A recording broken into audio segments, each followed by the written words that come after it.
जर काय असेल तर फक्त सुखच आहे आणि त्या सुखाकरता कोण काय काय करेल हे मात्र सांगता येत नाही.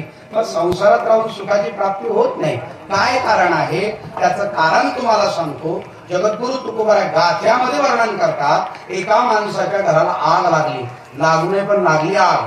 आगीची दाहकता वाढत चालली, आग वाढत चालली, आग थांबत नाहीये.